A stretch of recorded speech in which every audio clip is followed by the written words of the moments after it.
radar operator sees it first.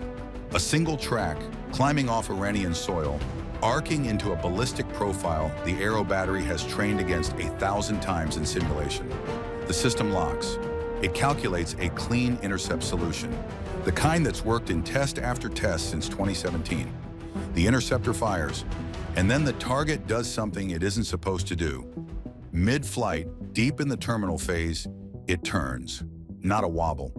A real course correction, hard enough to throw off the intercept geometry entirely. The Arrow missile detonates in empty air. The target keeps going. This is the moment Israel's most advanced missile shield, a system worth over $2 billion, met a weapon it could not solve. The name on that weapon is Fateh-2, Iran's hypersonic glide vehicle. And the question that matters now isn't whether it happened. Israeli air defense crews watched it happen in real time. The question is how a country locked out of Western semiconductors, Western propulsion tech, and Western guidance systems built something that could beat a defense network decades in the making. Back in June of 2023, Iran rolled out a missile called Fateh-1 in front of state television cameras. Officials called it hypersonic. They called it unstoppable. Most Western analysts called it something else. Propaganda, dressed up with a new coat of paint on a missile body that looked a lot like existing Iranian ballistic hardware. The skepticism made sense at the time. Iran had a long record of unveiling weapons that turned out to be mock-ups, models, or modest upgrades wearing an impressive name. Fateh-2 is not that. Fateh-2 is a different animal, and the difference starts with how it flies, not just how fast. The published numbers alone are enough to get attention. Iranian state sources put the top speed at roughly Mach 15, close to 18,500 kilometers an hour, with a range near 1,500 kilometers. That puts Israel inside reach. It puts Gulf military installations inside reach. It even puts Diego Garcia, the American base in the Indian Ocean, within theoretical range depending on launch geometry. But speed alone doesn't explain why Fateh-2 matters more than Fateh-1 did. Fateh-1 was what's called a MARV, a maneuverable re-entry vehicle. It follows a ballistic arc up and out of the atmosphere, comes back down, and can nudge its course slightly near the end. Think of it like a thrown object that can tug on its own steering a little bit before landing, predictable enough that a system like Arrow can still calculate where it's headed. Fateh-2 throws that model out. It's built as a true hypersonic glide vehicle. Instead of falling back through the atmosphere on a fixed arc, it separates from its booster and glides, skipping and maneuvering through the upper atmosphere for an extended stretch of its flight. That's not a minor upgrade. It's a completely different problem for anyone trying to shoot it down, because the flight path isn't fixed the moment it leaves the ground. It keeps changing.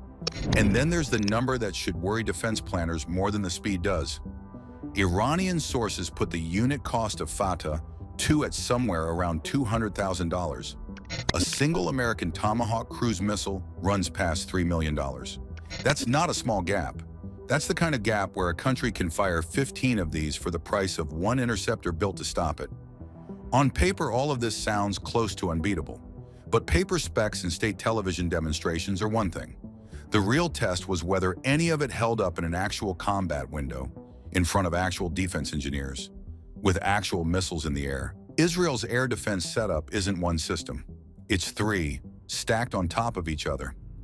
Iron Dome handles short-range rockets and artillery. David's Sling covers the medium tier, cruise missiles, and shorter ballistic threats. Arrow sits at the top, built specifically for long-range ballistic missiles coming in from outside the country, sometimes from outside the atmosphere entirely. Each layer exists to catch what the layer below it can't. Arrow's whole design rests on one assumption. A ballistic missile follows a predictable arc. It goes up, it arcs over, and physics pulls it back down along a path that can be calculated the moment radar picks it up. That's how interception has worked for 60 years. You track the launch, you run the math on where the missile has to be at each second based on gravity and momentum, and you put an interceptor at that exact point before the missile arrives. It's a geometry problem, and for decades, ballistic missiles played by geometry's rules. Fateh-2 doesn't play by those rules. Once it separates from its booster, it doesn't fall. It glides. It skips through the upper atmosphere and changes direction along the way, which means the predictable arc arrow is built to calculate stops being predictable the moment the vehicle starts maneuvering. Here's what actually does that maneuvering. Iranian sources describe a small liquid-fueled engine mounted in the warhead stage itself, firing during re-entry. That engine doesn't just nudge the missile, it produces real lateral G-forces, hard enough to shove the vehicle sideways mid-flight while it's already moving at hypersonic speed. For an interceptor that fired based on a fixed solution, calculated seconds earlier, that lateral push is the difference between a clean hit and a miss. The intercept math was solved for a point in space. The missile wasn't there anymore. That's what Israeli crews saw during the 12-day war. The aero battery ran its solution, fired, and the target corrected out from under it. Now here's the detail that changes how serious this actually is. Iran's own defense minister confirmed that some of the missiles used in those strikes were older variants, not the newest hardware in the program. So the missile that beat Aero's intercept solution wasn't even Iran's best version. Fata-2, the true glide vehicle, represents a full generation ahead of what Israeli engineers were watching in that footage. Sit with that for a second. If an older, less capable missile could scramble a $2 billion intercept system, what happens when the version that actually shows up is the one with the full glide profile, the full terminal maneuvering package, running at its intended performance? That's not a hypothetical for some future decade. Iran has already shown the concept works under real combat conditions against a live defense network, with the engineers who built that network watching the failure happen in real time. So the obvious question isn't whether Fata-2 can maneuver. It clearly can. The question is how.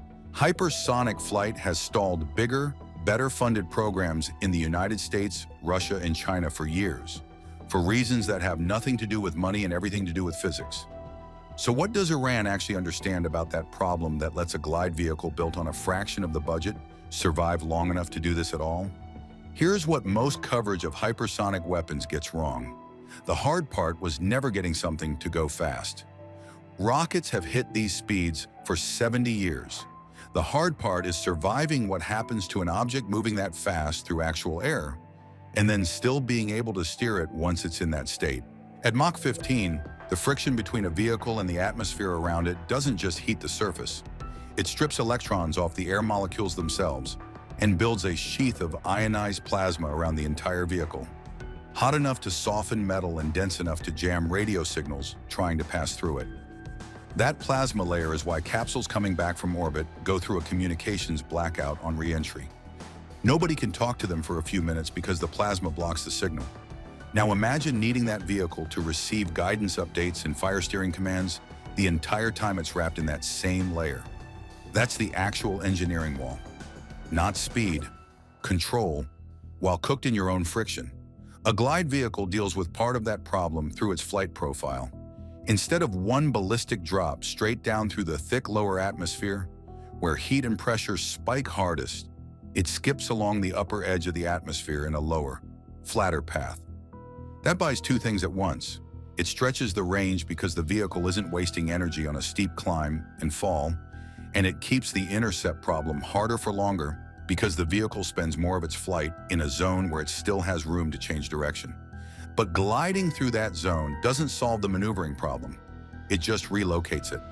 The vehicle still needs a guidance system that can sense its position and a thrust or control surface that can respond, all while sitting inside a heat and plasma environment that degrades electronics and blinds sensors.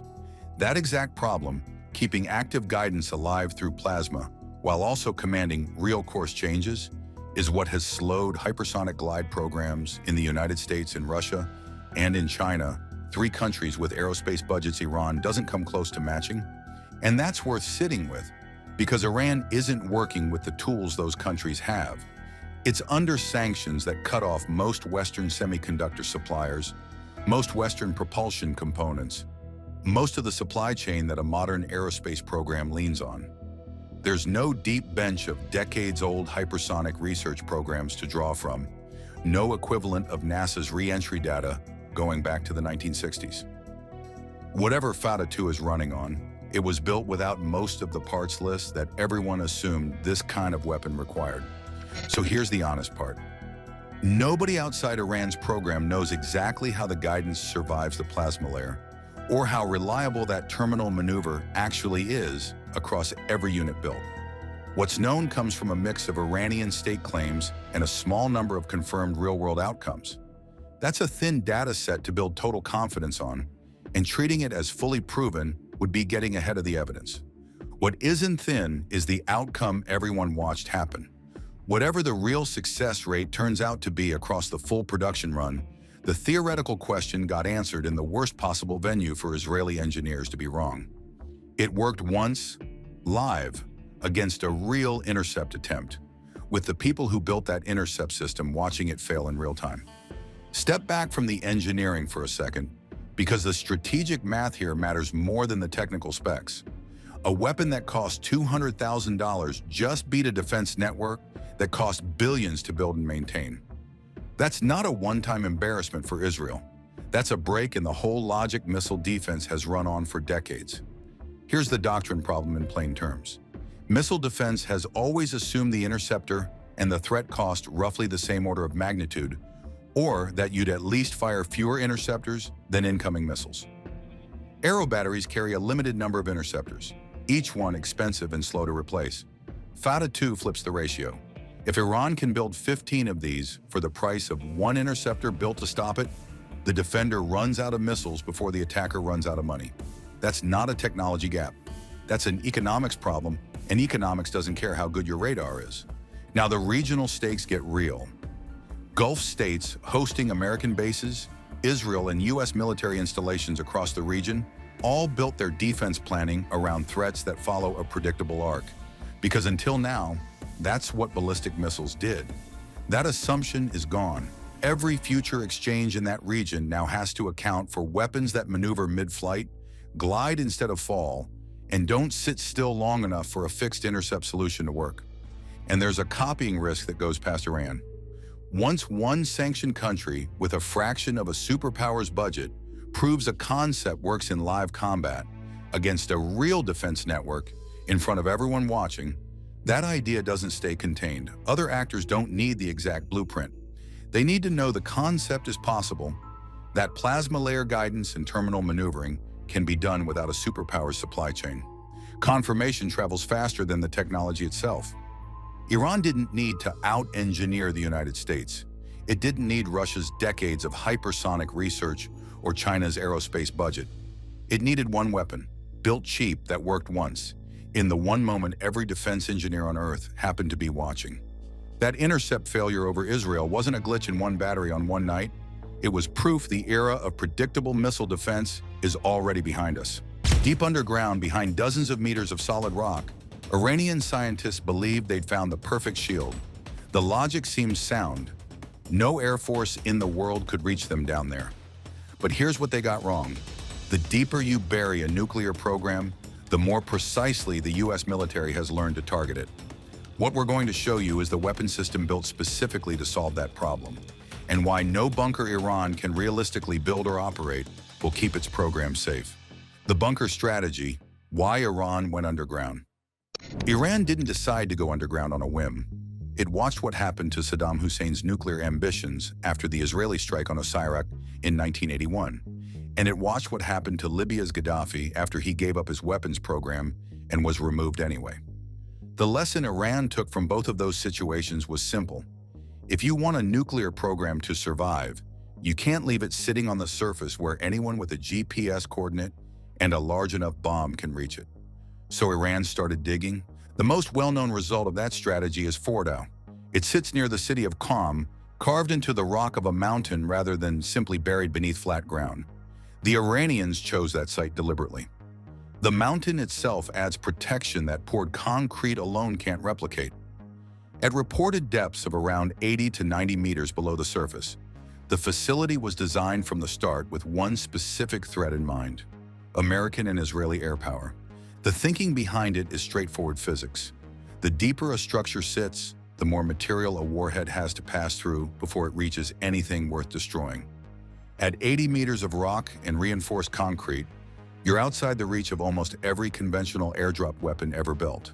Iran's engineers knew the specifications of the munitions that existed when Fordo was being constructed, and they built accordingly. But depth wasn't the only layer of the strategy. Iran deliberately spread its nuclear work across multiple sites: Natanz for centrifuge operations, Iraq for a heavy water reactor, Isfahan for uranium conversion, and Fordow for the enrichment work considered most sensitive. The logic of dispersal is that any adversary planning a strike has to hit all of them simultaneously or accept that whatever they don't hit will survive and continue operating.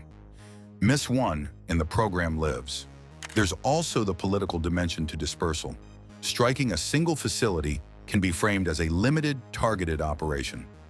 Striking 6 or 8 sites scattered across a country the size of Iran starts to look like a war, and that calculus has historically made Western governments hesitant to act.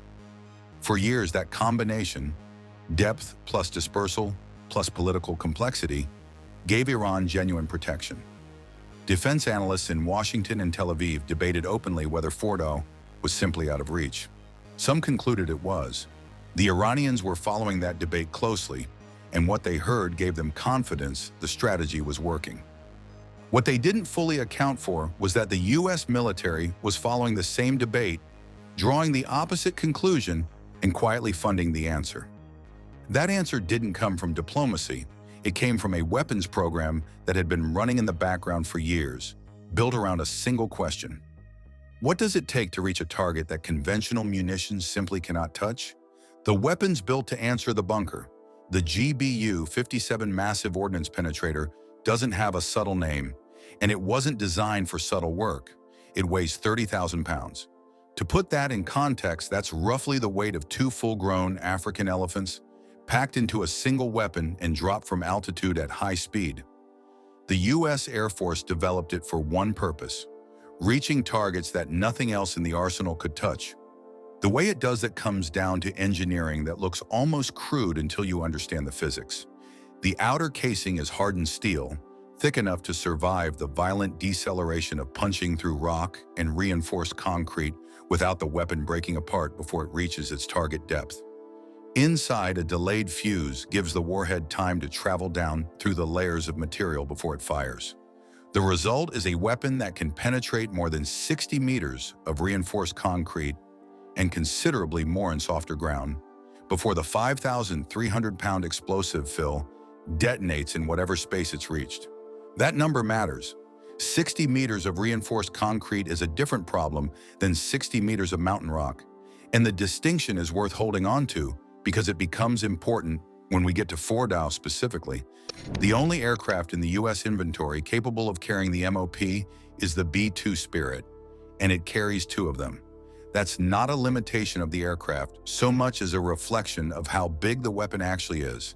The B-2's bomb bay was modified specifically to accommodate the MOP, meaning the Air Force committed real money and engineering time to making this delivery possible. You don't do that for a contingency plan. You do that because someone made a decision that this capability needed to exist and be ready. The MOP didn't appear from nowhere. It was preceded by the GBU-28, which became famous during the Gulf War in 1991. A 5,000-pound weapon that could punch through about 6 meters of concrete. At the time, that was enough to threaten the bunkers Saddam Hussein was using. But as Iran and North Korea watched that conflict and started building their own underground infrastructure, they built deeper. The GBU-28 stopped being a credible threat to the facilities they were constructing.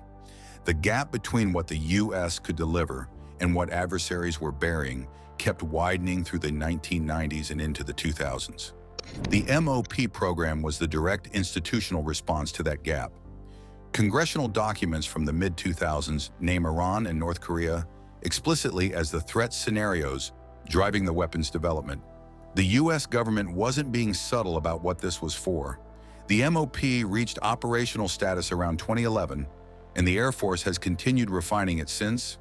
At least 2 upgrade programs have improved its guidance systems and fusing to address specific feedback about penetration, performance against particular soil and rock compositions. That last detail is worth sitting with. The upgrades weren't generic improvements. They were responses to specific target characteristics, which means U.S. planners have been modeling Fordow and facilities like it in enough detail to identify exactly what adjustments the weapon needed to defeat them. The MOP wasn't just built to reach underground facilities in general. It was progressively refined to reach the specific ones that matter most. Penetration depth alone, though, is only part of the equation. Getting a 30,000-pound bomb to the right coordinate over defended territory without being shot down before it releases, that's a separate problem entirely, and it required a separate solution. Delivery, precision, and the platforms that make it work. The B-2 Spirit is the reason any of this works. Without a platform that can carry the MOP into defended airspace and release it accurately, the weapon is just an engineering achievement sitting in a hangar. Stealth is what converts that engineering into an actual military option. The B-2's radar cross-section is roughly the size of a large bird, a product of its flying wing shape, radar-absorbent surface materials, and the careful internal routing of engine exhaust to reduce heat signatures. Iranian air defenses are built around radar. They need to detect, track, and engage an incoming aircraft in a sequence that takes time. The B-2 breaks that sequence at the first step. If the radar can't produce a reliable track, the missiles that depend on that track can't fire effectively. The aircraft reaches its release point, drops its payload, and exits before the defense system has resolved what it was looking at. Precision is the other half of that equation. The MOP uses a combination of GPS guidance and an inertial navigation system that runs independently in case GPS signals are jammed or degraded. Together, they put the weapon within a few meters of its target coordinate. And that accuracy is what makes sequential strikes possible. You can drop the first weapon into a specific entry tunnel, then drop the second through the hole the first one created, driving the destruction progressively deeper into the structure. That's not a theoretical concept. It's a documented strike methodology the Air Force calls reattack, and it was specifically developed to address cases where a single pass isn't sufficient to guarantee destruction. But before any weapon leaves the aircraft, intelligence has to do its work. ISR, intelligence, surveillance, and reconnaissance, is what tells planners where exactly to aim.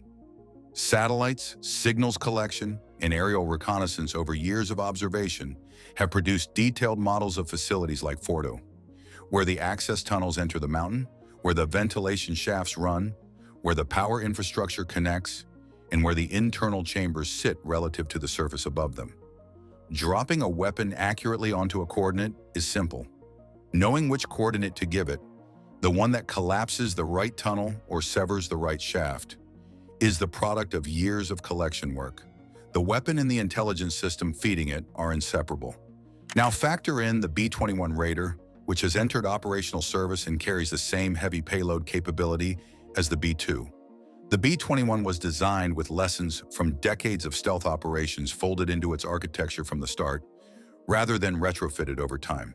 Its manufacturing approach also means the Air Force can build more of them at lower cost, which changes the calculus around how many aircraft are available for a given mission. The B-2 fleet is small, 20 aircraft total, and not all of them are mission-ready at any given time. The B-21 is intended to grow that number considerably.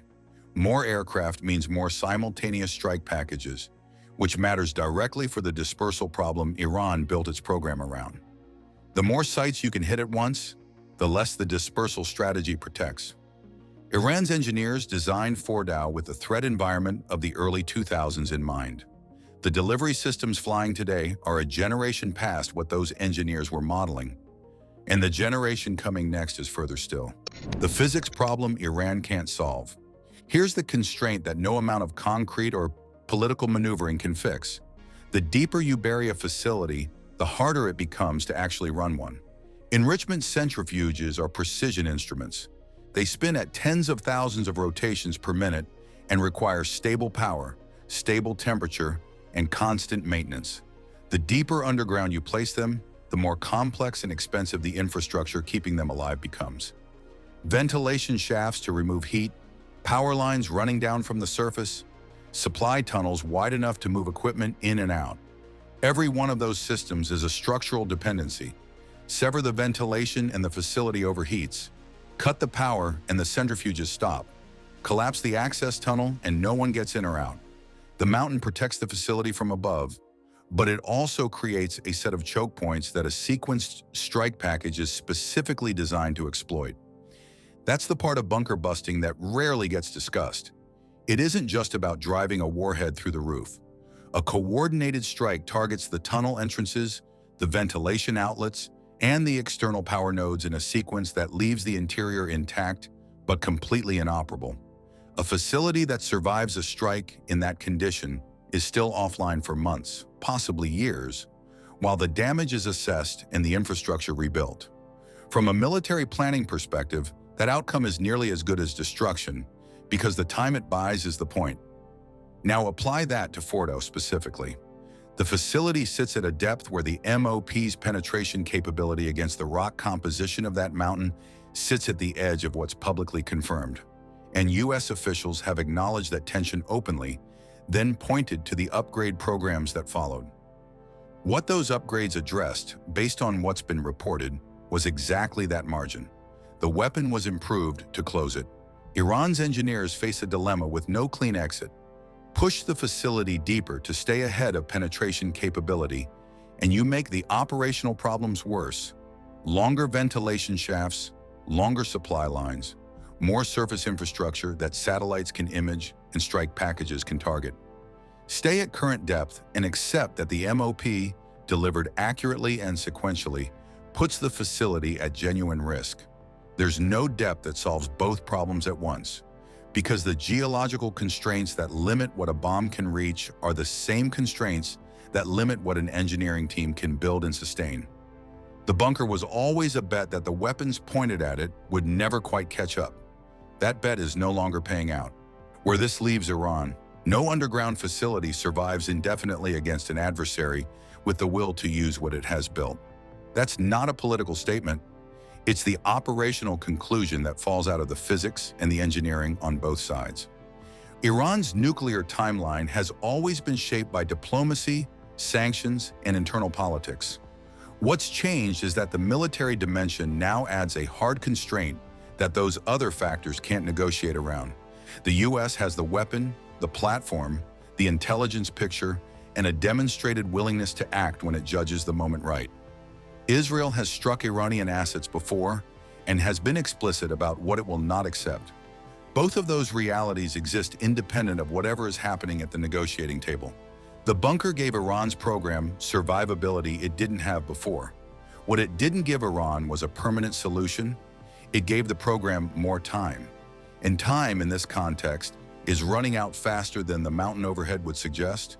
The bunker was Iran's answer to air power, and the MOP was America's answer to the bunker. Iran's secret base, buried deep within Pickaxe Mountain, is often called untouchable, a true fortress hidden beneath tons of solid rock. But even the deepest places have a weakness, a blind spot. What if the very earth meant to hide it now makes it a target? The US has weapons designed to crack the earth itself. The real fight isn't just hitting the base, it's finding a way to get inside. This flips our whole idea of underground war. So let's break down what we're actually talking about here. This isn't just some random bunker. The facility at Pickaxe Mountain is a massive complex buried deep underground for one reason: to be untouchable. The whole point is to hide their most sensitive projects so deep that no existing weapon can possibly reach them. We're talking about using hundreds of feet of solid rock as armor. Now, the US has a tool made for exactly this kind of problem. It's called the GBU-57, or the Massive Ordnance Penetrator. It's basically a 30,000-pound guided bomb that doesn't just explode on the surface. Instead, it's designed to smash through layers of earth and concrete, drilling its way down before it goes off. It is the king of all bunker busters. But here's the real question we're asking today. Is it enough? Has Iran finally managed to dig deeper than our bombs can reach? Have they built a fortress that even the biggest conventional bomb in the world can't crack? That's what we're digging into. We'll look at the real numbers, just how deep this base goes, what the GBU-57 can actually do, and what kind of next-generation weapons are on the drawing board to solve this exact problem. This is a hidden arms race, and the battlefield is hundreds of feet underground. So let's get specific. We're talking about a site dug into the Zagros Mountains, right near Iran's main nuclear facility at Natanz. For years, the world has been watching this spot. Satellite images have shown massive construction crews, heavy machinery, and most importantly, huge piles of excavated earth and rock. We call those spoil piles. By measuring the size of those piles, analysts can get a pretty good idea of just how big the underground complex is. And the numbers are staggering. This isn't just a basement, it's a full-blown subterranean city with a network of tunnels and huge chambers, all designed for one purpose: uranium enrichment. This is where they keep their advanced centrifuges, the machines that spin uranium gas at supersonic speeds to separate out the isotopes needed for either reactor fuel or a nuclear weapon. They've been moving this critical equipment from their older, more vulnerable facility at Natanz into this new mountain fortress. So, just how deep does it go? Based on analysis from groups like the James Martin Center for Non-Proliferation Studies, the main chambers are buried under an estimated 80 to 100 meters of solid rock and earth. Let's put that in perspective. That's between 260 and 330 feet. Think of a 30-story skyscraper, but laid on its side and buried under a mountain. This is a huge problem for any attacker. The GBU-57, our best bunker buster, is officially rated to penetrate about 60 meters, or 200 feet, of 5,000 PSY reinforced concrete. While that's incredibly impressive, it's not enough to reach a target buried 300 feet deep, especially under dense mountain rock, which can be even tougher to get through than concrete. Iran knows these numbers. They didn't just dig until they got tired. They specifically engineered this facility to be deeper than any publicly known conventional weapon can reach. They literally looked at the specs for the world's biggest bunker buster and then just kept digging. The entrances to the facility are also heavily fortified. There are 4 main entry points, each likely protected by reinforced blast doors and air defense systems. The idea is to make it impossible to get in through the front door, forcing any attack to come from the top down. But if your best weapon can't even scratch the ceiling, you've got a serious problem. Iran has essentially created a nuclear-safe deposit box. They've built a vault so secure that they believe they can run their most sensitive programs inside, completely safe from attack. This changes the entire strategic calculation. It's not just a challenge, it's a direct statement that their program is now, in their eyes, untouchable. So if the world's biggest conventional bomb can't do the job, what's the alternative? First, you have to understand just what the GBU-57 Massive Ordnance Penetrator, or MOP, really is. This isn't just a bomb, it's a 30,000-pound, 20-foot-long spear made of a super-hardened steel alloy. It's not designed to just explode on the surface. It's designed to use its incredible weight and momentum to punch through the ground. Think of it like a giant metal dart thrown from 40,000 feet. It hits the ground at supersonic speed, and a special, super tough fuse is designed to survive that initial impact. It only detonates after the bomb has burrowed as deep as it can go, creating a massive explosion deep underground to maximize the shockwave. The problem is physics. Every foot of rock and dirt it travels through acts like a brake, slowing it down. The deeper the target, the more energy the bomb loses just getting there. At a certain point, it simply runs out of steam and stops before it can reach the target chamber. So what's the obvious solution? Hit the same spot twice. The first bomb is supposed to act like a can opener, blasting a crater and weakening the ground. The second bomb, aimed at the exact same hole, then theoretically has a clearer path to go even deeper. But this double-tap strategy has a huge flaw. The first explosion doesn't just vaporize the rock. It creates a massive crater filled with shattered, jumbled rubble. Trying to guide a second 30,000-pound bomb into that same moving, unstable hole from miles up is an unbelievable challenge. Even worse, that loose rubble can actually act like sand, cushioning the second bomb's impact and stopping it dead in its tracks, a phenomenon military planners call fratricide, where one weapon accidentally stops another. And then there's the delivery problem. The MOP is so enormous that only one aircraft in the entire US inventory can carry it, the B-2 Spirit stealth bomber, and it can only carry 2 at a time. This means you can't just send a wave of planes. You're talking about a small number of B-2s flying one of the most dangerous missions imaginable, deep into heavily defended Iranian airspace. They have to survive the trip in, drop their bombs with near-perfect precision, and then get out. Asking them to circle back for a second run on the exact same spot while every air defense system in the country is on high alert? That's bordering on a suicide mission. The hard truth is that the GBU-57, as it exists today, is likely at the very edge of its physical and strategic limits. It's an incredible piece of engineering, but Iran has literally built a problem that's 100 feet bigger than our solution. This has forced the Pentagon to go back to the drawing board, because when your best weapon isn't good enough, you have only one choice: build a better one. So the Pentagon is facing a physics problem. When you can't solve it with more brute force, you have to get smarter. You have to change the rules of the game. The most direct answer is building a new generation of the MOP itself, and that's exactly what's happening. The Air Force is already working on the next generation penetrator, a weapon designed from the ground up to defeat targets that the current GBU-57 can't. We don't know the exact details, but the concept is to redesign the entire weapon. It's not just about making it heavier, it's about making it more efficient. Think of a sleeker, more aerodynamic shape to reduce drag, a new tougher metal alloy for the casing that won't deform on impact, and most importantly, a smart fuse that can sense the layers of rock and concrete, detonating at the absolute perfect moment to maximize damage. But what if a bigger gravity bomb just isn't the answer, no matter how smart it is? That's where the conversation shifts from mass to velocity. The incredible destructive power of an object is based on its mass and its speed squared. Doubling the weight of a bomb doubles its energy, but doubling its speed quadruples its energy. This is the principle behind hypersonic weapons. Imagine a penetrator, not dropped from a bomber, but fired from a rocket, hitting the mountain at over 5 times the speed of sound. At those speeds, the sheer kinetic force of the impact is almost unimaginable. The weapon would liquefy rock on contact, vaporizing a path for the warhead following behind it. It wouldn't just be a bunker buster, it would be a bunker eraser. Then there are the more exotic and, frankly, more terrifying options. For years, the military has researched concepts like rods from God, which are basically massive tungsten telephone poles dropped from orbit.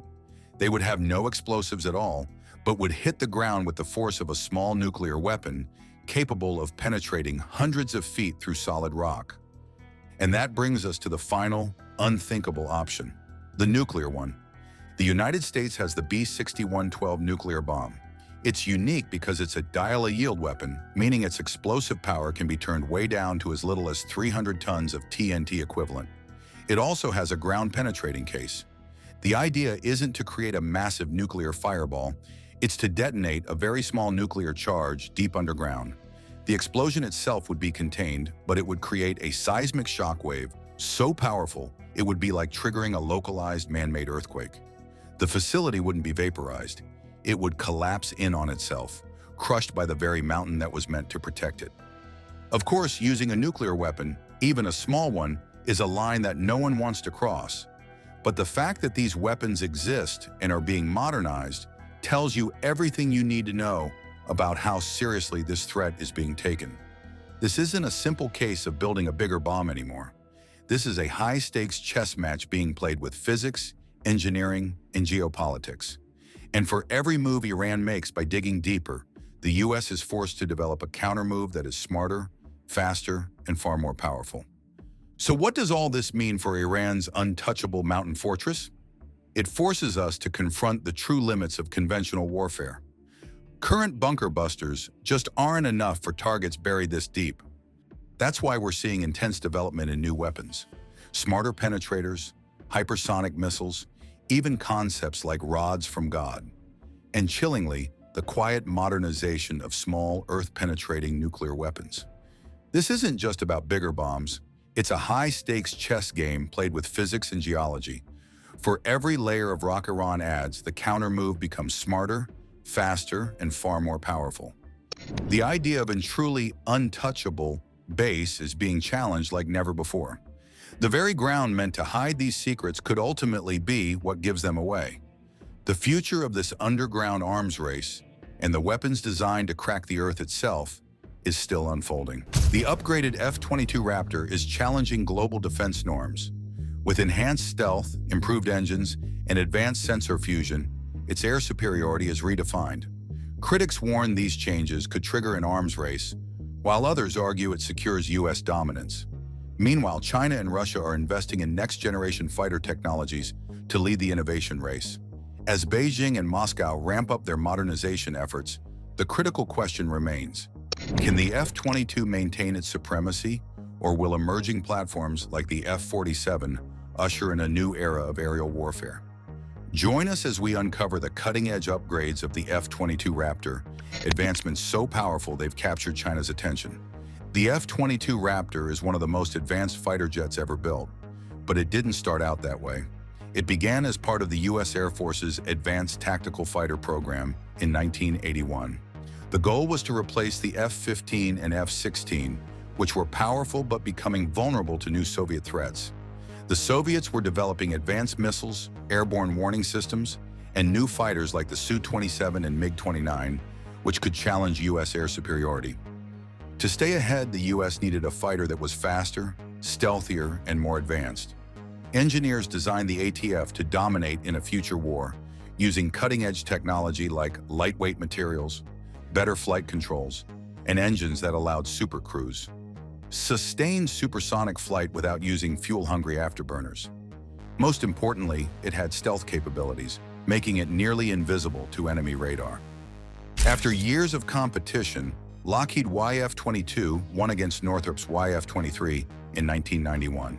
While the YF-23 was stealthier and faster, the YF-22 was more maneuverable thanks to its thrust vectoring engines, which allowed it to perform sharp turns and outmaneuver enemies in close combat. Lockheed's design also had fewer risks, making it the Air Force's top choice. Over the years, the F-22 has received multiple upgrades to keep it at the top of the game. Originally built for air-to-air combat, it has been enhanced to handle air-to-ground missions with precision bombs, making it more versatile. Its avionics have been upgraded, including better radar and sensor fusion, allowing pilots to detect and track threats even more effectively. One of the biggest improvements is its stealth maintenance. When the F-22 first entered service, its stealth coatings required a lot of upkeep, but new materials have made it more durable and easier to maintain. This means less downtime and more time in the air, ready for action. The F-22's weapon systems have also been enhanced. It now uses improved AIM-9X Sidewinder missiles for short-range dogfights and AIM-120D AMRAAM missiles for long-range engagements. Additionally, new software upgrades have given it the ability to communicate better with other aircraft, improving its role in networked warfare. While the Air Force stopped producing the F-22 after building 186 jets, it has continued to receive technological upgrades. Some of these improvements come from lessons learned during the development of the upcoming next-generation air dominance fighter, and they have enhanced the fighter jet's ability to detect, track, and eliminate threats before they even know it's there. These technological upgrades have significantly strengthened one of the F-22's most critical advantages, its radar and sensor systems. The jet's AN/APG-77 radar allows pilots to spot enemy aircraft from extreme distances while staying undetected. This radar uses active electronically scanned array technology, which improves tracking and targeting while reducing the chance of being detected by enemy systems. Combined with powerful jamming capabilities, the F-22 can disrupt enemy communications and radar, making it even harder to counter. The F-22 doesn't just rely on stealth, it's also armed with some of the deadliest air-to-air weapons in the world. The AIM-120 AMRAAM missile is its primary long-range weapon, designed to engage enemy aircraft before they get close. For close-range combat, the AIM-9X Sidewinder offers unmatched agility, allowing the Raptor to take down threats even during high-speed dogfights. Additionally, the F-22 carries an M61 Vulcan 20mm cannon, a 6-barrel rotary gun capable of firing 6,000 rounds per minute. This provides a powerful backup for situations where missiles aren't an option. Speed and agility are key to the F-22's dominance. Its thrust vectoring nozzles give it unmatched control in the air, allowing it to perform maneuvers no other fighter can match. Whether it's executing high G turns, rapid climbs, or sudden dives, the Raptor can outmaneuver opponents with ease. This ability is critical in dogfights, where the slightest advantage can mean the difference between victory and defeat.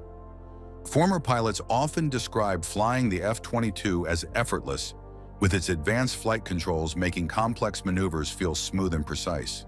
This agility ensures the Raptor can engage and disengage at will, giving its pilots complete control over the battlefield. While the F-22 is already a technological marvel, ongoing software and hardware upgrades will keep it ahead of emerging threats. The F-3R, that is, Form, Fit, Function, Refresh program, is enhancing the aircraft's avionics, increasing its processing power and sensor capabilities. These improvements will make the Raptor even deadlier, allowing it to integrate with next-generation systems and unmanned drones in future combat scenarios. The Air Force is also working on engine enhancements to boost efficiency and power, ensuring the Raptor remains capable of supersonic speeds without afterburners. These updates will extend the F-22's operational life, keeping it in service for years to come. Last year, Lockheed Martin successfully ran 6 flight tests to add new high-tech features to the stealth fighter. The U.S. Air Force relies heavily on its fleet of F-22s, and these upgrades will help keep the jet at the top of its game, possibly all the way into the 2040s. Some of the biggest improvements include a new infrared defensive system, advanced sensors, and special stealthy drop tanks that extend its range. At the 2025 Air and Space Forces Warfare Symposium, Lockheed Martin shared updates about these developments. Right now, the Air Force has about 180 F-22s, though 32 of them are older models used only for training and testing. Mike Shoemaker, a top executive at Lockheed Martin, emphasized the significance of the upgrades, stating that modern fighter jets must have enhanced vision, quicker threat detection, and extended strike capabilities. He mentioned that recent flight tests had concentrated on integrating advanced sensors to improve the F-22 Raptor's ability to track and engage targets from much greater distances, significantly boosting its combat advantage. While Lockheed Martin didn't share specific details about these sensors, the Air Force has been testing stealthy underwing pods on the F-22 for years. Many experts believe these pods house an advanced infrared search and track system, which would allow the Raptor to detect enemy aircraft without using radar, perfect for staying hidden while hunting down threats. Another major improvement coming to the F-22 is its next-generation infrared defensive system. Mike confirmed that Lockheed Martin is already under contract to integrate this technology, which will give the Raptor better missile warning capabilities in long-range detection. In simple terms, this means the jet will not only be better at spotting enemies, but also at avoiding surprise attacks. Lockheed Martin previously revealed that IRDS will use a distributed sensor system based on TACRS-T technology, first introduced in 2022. TACRS-T sensors provide a constant infrared view of the battlefield, helping pilots detect and track threats, even in complete darkness. So far, these sensors have only been fully integrated into F-5 advanced Tiger jets used by private military contractors. Now they're making their way to the world's most advanced stealth fighter. Mike's comments confirm that the F-22's new advanced sensor upgrade is different from the infrared search and track distributed system. This suggests that the Raptor may get even more advanced infrared tracking capabilities. Adding an extra infrared sensor pod alongside IRDS makes sense. Traditional IRST systems, whether built into jets or carried as external pods, typically use large, swiveling sensors to track targets from different angles. TAC-IRST, the system being developed for the F-22, works differently. In 2017, Ken Merchant, a Lockheed Martin executive for the F-22 program, explained that there wasn't enough space inside the jet to install a full IRST system like the F-35's Electro-Optical Targeting System, or EOTS. EOTS mainly helps with air-to-ground targeting, but it also has infrared tracking capabilities. Even on its own, IRDS would be a huge improvement over the F-22's current ANAAR-56 missile launch detector, which only provides basic infrared warnings. TASI IRST sensors spread across the aircraft could help the Raptor detect threats more effectively, similar to how the F-35 distributed aperture system works. Using both built-in and potted IRST sensors together would be a game changer. As experts have explained, traditional IRST sensors can only detect a target's direction and movement, but struggle to determine its exact range. However, if two aircraft with IRST systems share data, they can quickly triangulate a target's position with precision. Lockheed Martin has already demonstrated this kind of teamwork using its Legion pod, which features an IRST-21 sensor. This system can provide high-quality targeting data and has been tested on various fighter jets. The F-22 was originally supposed to have an IRST system, but budget cuts removed it late in development. Now, with stealth technology becoming more common worldwide, the U.S. military sees infrared tracking as crucial. Unlike radar, which actively sends out signals that enemies can detect, IRST works passively. It simply listens for heat signatures, making it perfect for tracking stealth aircraft. IRST can also help radar systems lock onto targets more effectively, providing better accuracy without revealing the jet's position. One of the biggest advantages of IRST is that it's immune to electronic warfare. Modern enemy forces use jamming technology to disrupt radars, but infrared tracking can't be blocked in the same way. This makes IRST a powerful tool for detecting and tracking stealthy threats. Mike reassured that any new F-22 upgrades would maintain the aircraft's stealth capabilities. This is crucial as the U.S. faces increasing threats from advanced enemy aircraft and stealthy weapons. China, for example, recently unveiled two new stealth fighter designs, signaling rapid advancements in their air combat technology. He also emphasized the importance of detecting threats from greater distances in modern air combat. He explained that if an aircraft could sense and see farther, it would also be able to share that information with other units. The F-22 Raptor had already proven itself as one of the most advanced fighters, acting as a central coordinator for larger aerial teams. Mike noted that it could gather intelligence, guide other aircraft, and ensure air superiority. Lockheed Martin, alongside the U.S. Air Force and industry partners, had been working to enhance the Raptor's communication and networking abilities to further improve its role in battle. According to Lockheed Martin, the F-22 was the first combat aircraft to fully utilize an open mission systems architecture, which allowed for faster and easier software upgrades. This feature made the aircraft highly adaptable to new technologies. A major software update known as Release 4 was in its final testing phase. If everything proceeded as planned, the update would be available for the entire F-22 fleet by the end of the spring. He also pointed out that this upgrade would make it easier to integrate third-party applications into the aircraft's mission systems, enhancing its capabilities even further. When discussing the timeline for the Raptor's new sensor capabilities, Mike mentioned that they were expected to be delivered to the fleet within the next few years. In the meantime, he highlighted that the F-22 remained in high demand. It was also revealed that Lockheed Martin had been supporting increased operations and deployments despite the relatively small size of the F-22 fleet. He acknowledged the challenges of maintaining a fleet that had accumulated over 500,000 flying hours, but reassured that the aircraft would not require major structural upgrades to continue serving well into the 2040s. The long-term future of the F-22, however, remained tied to the Air Force's next-generation air dominance program. Originally designed to replace the Raptor, NGAD had undergone a detailed review the previous year. It was suggested that the analysis appeared to favor continuing the program as planned, although concerns about affordability persisted. Developing a next-generation fighter required significant funding, which had to be balanced with other military priorities, such as stealth refueling tankers and AI-powered drone wingmen, known as collaborative combat aircraft. Additionally, rising costs in the Sentinel intercontinental ballistic missile program had forced the Air Force to reassess its budget. Shoemaker also mentioned that discussions were still ongoing regarding the optimal size of the B-21 Raider stealth bomber fleet. Meanwhile, the Department of Defense was facing potential budget cuts to existing programs in order to redirect resources toward new priorities, including the Golden Dome missile defense system. Despite these uncertainties, Lockheed Martin remained confident in the F-22's continued importance. It was indicated that the aircraft's upgrades were already contributing to NGAD research, ensuring its relevance in modern air combat. However, as the U.S. Air Force moves forward with the next generation of fighters, a major shift is underway.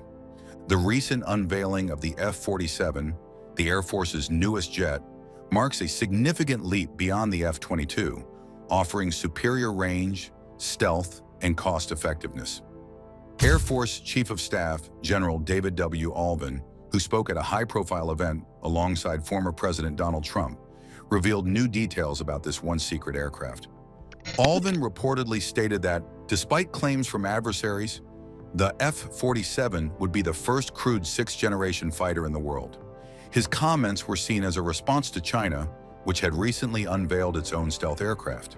He explained that the F-47 would join the B-21 Raider stealth bomber in the Air Force's new fleet and would be equipped with advanced stealth technology, next-generation sensors, and long-range attack capabilities.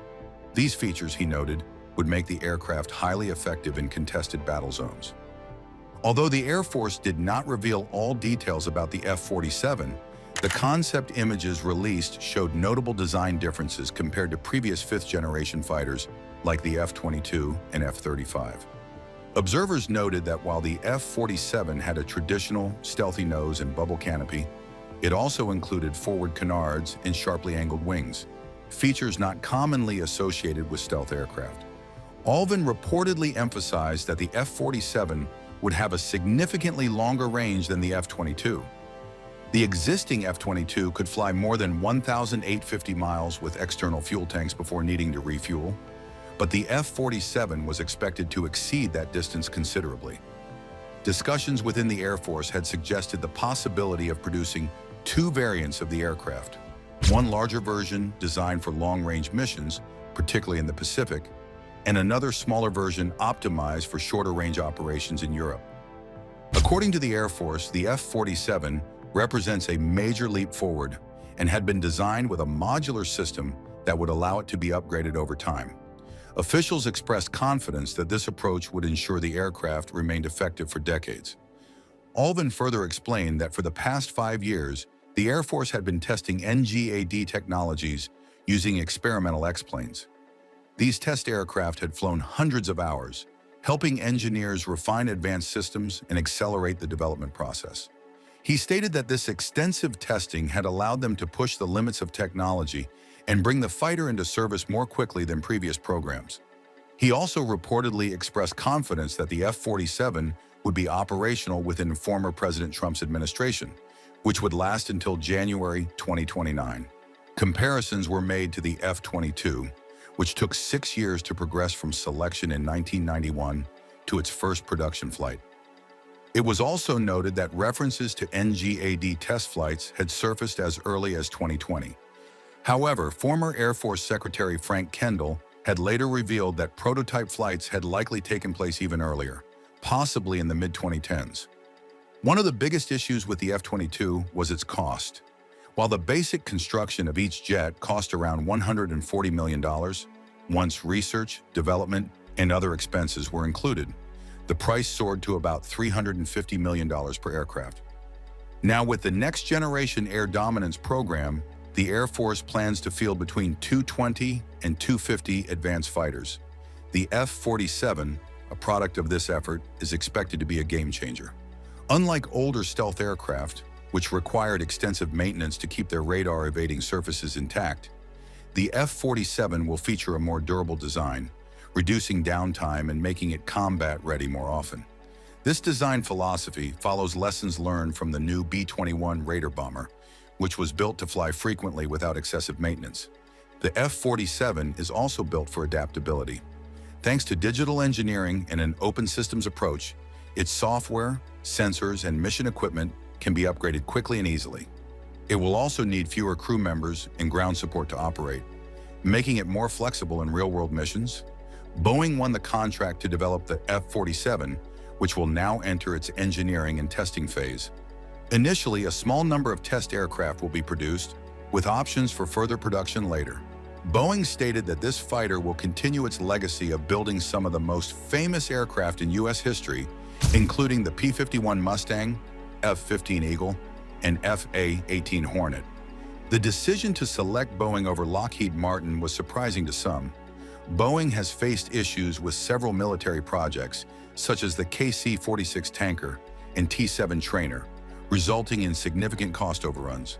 Meanwhile, Lockheed, the maker of the F-22 and F-35, has struggled with delays in upgrading the F-35's technology and managing its high maintenance costs. However, the Air Force has not publicly shared the reasons behind its choice. Despite the debates surrounding the selection process, the Air Force remains focused on ensuring air superiority. The next-generation fighter is expected to dominate the skies, keeping the U.S. ahead of threats for decades. Meanwhile, the F-22 will remain a key part of the USF's fleet, benefiting from upgrades until its eventual replacement by the Boeing F-47, ensuring continued air superiority well into the future. Somewhere inside a classified hangar, there may already be an aircraft that can reach any city on Earth in under 90 minutes, drop a strike from the edge of space, and land back on a runway before the enemy even confirms what hit them. No government has officially acknowledged it. No journalist has photographed it. And yet China and Iran are restructuring their entire air defense doctrine around the possibility that it's real. That's not speculation dressed up as news. That's the logical conclusion of a pattern that Skunkworks has been running for decades, and it's a pattern worth paying close attention to. What we're talking about is a program that's circulated in defense analyst circles under the name Phantom Wing, a black project allegedly developed inside Lockheed's most secretive division. Built to operate at the boundary where atmosphere ends and orbit begins, and designed to strike from a domain that no adversary currently has any answer for. By the end of this video, you'll understand exactly why this aircraft, if it exists, doesn't just change the speed of warfare, it changes the entire math adversaries use when they think about confronting the United States. We're going to cover where this program allegedly came from, how orbital strike actually works, why neither China nor Iran can stop it, and what's real versus what's still in the rumor layer. Let's get into it. The SR-71 Blackbird was officially retired in 1998. For 25 years, it held the record as the fastest air-breathing aircraft ever flown, capable of outrunning surface-to-air missiles simply by accelerating away from them. When the Air Force stood those airframes down, the public story was that satellites had made high-speed reconnaissance redundant. Cheaper, safer, no pilot at risk. Lockheed accepted that narrative publicly and kept working privately. That's not a conspiracy framing. That's just what Skunkworks does. The division was built by Kelly Johnson in the 1940s specifically to work outside normal bureaucratic visibility, and every major platform it's produced followed the same arc. Something gets developed in secret, flies operationally for years, and only surfaces publicly when the program has moved far enough along that disclosure, no longer compromises it. The F-117 Nighthawk is the cleanest example. It flew its first operational mission years before the Pentagon acknowledged the aircraft existed. Neighbors near Tonopah Test Range in Nevada were seeing a delta-shaped aircraft in the sky throughout the early 1980s. The official confirmation didn't come until 1988. By that point, the aircraft had already been combat-ready for years. The B-2 Spirit followed the same pattern. The SR-72 followed it too, except in that case, Lockheed themselves broke the silence. In 2013, they published a concept article in Aviation Week describing a hypersonic successor to the Blackbird, targeting Mach 6, built around a combined cycle engine that could handle both subsonic and scramjet regime flight. The reason they disclosed it wasn't because the program was new. It was because the underlying propulsion technology had matured enough that keeping it completely dark was no longer the point. What matters about the SR-72 disclosure is what it implies. Lockheed went public with a Mach 6 reconnaissance and strike aircraft in 2013, which means the development timeline for that system stretches back well before that. And since 2013, Skunkworks has gone almost completely quiet on where that program stands today. That silence is meaningful. The Phantom Wing concept, as it's circulated among defense analysts and in patent filings tied to advanced propulsion and thermal protection systems, isn't described as a faster version of the SR-72. It's described as a categorically different kind of aircraft, not a hypersonic jet that flies through the upper atmosphere at high speed. Something that climbs above the atmosphere entirely, uses low orbital mechanics to cover distance, and then descends on a target from above at hypersonic velocity during re-entry. That's a different machine. It operates in a different domain, and the defenses that exist to stop conventional aircraft or even conventional hypersonic missiles weren't built with this flight profile in mind. To understand why that matters so much, you need to understand what orbital strike actually means mechanically and why the physics of it are so difficult to defend against. Think about a standard strike mission. An aircraft takes off, flies through the atmosphere at some altitude, crosses into hostile airspace, releases a weapon, and exits. The entire flight path stays inside the same layer of air that weather systems move through. That's the domain every air defense network on Earth is designed to cover. Orbital strike works on completely different geometry. The aircraft climbs steeply after takeoff, burns through the upper atmosphere, and crosses into the region where air is too thin to generate conventional lift. At that altitude, the curvature of the Earth itself becomes the flight path. The aircraft isn't flying over the planet so much as it's arcing around it, using near-orbital mechanics to cover thousands of miles in a fraction of the time any conventional aircraft could manage. Then it pitches down, bleeds velocity through re-entry, and descends on the target from almost directly above. That descent profile is where the 90-minute global reach number comes from. At hypersonic re-entry speeds, the distance between a launch point in the continental United States and a target on the other side of the world stops being measured in hours. It's measured in the time it takes to arc through low orbit and come back down. The physics behind this aren't theoretical. China's DFZF hypersonic glide vehicle uses a related principle. Boost a warhead to extreme altitude and velocity, then let it glide and maneuver during descent rather than following a ballistic arc. The phantom wing concept, as described by analysts tracking the program, takes that same logic and applies it to a reusable crewed or semi-crewed platform. Not a missile you fire once. A vehicle that returns to base, gets serviced, and flies again. Getting there requires solving one of the hardest problems in aerospace engineering: transitioning an aircraft from conventional turbine flight at low speed through the transonic and supersonic regimes all the way to Mach 6 and beyond demands an engine that can function across that entire range without stalling, melting, or losing thrust at the worst possible moment. Scramjet engines only ignite efficiently above roughly Mach 4, which means the propulsion system has to bridge that gap. A combined cycle engine starts as a turbine, accelerates the aircraft to the speed where scramjet combustion becomes viable, then transitions cleanly to hypersonic mode. Lockheed's work on this problem goes back years, and the SR-72 program was built around making that transition reliable enough to be operational rather than experimental. Once the aircraft is above the atmosphere and descending, something interesting happens with stealth. At the speeds involved during re-entry, friction with the upper atmosphere generates a plasma sheath around the airframe.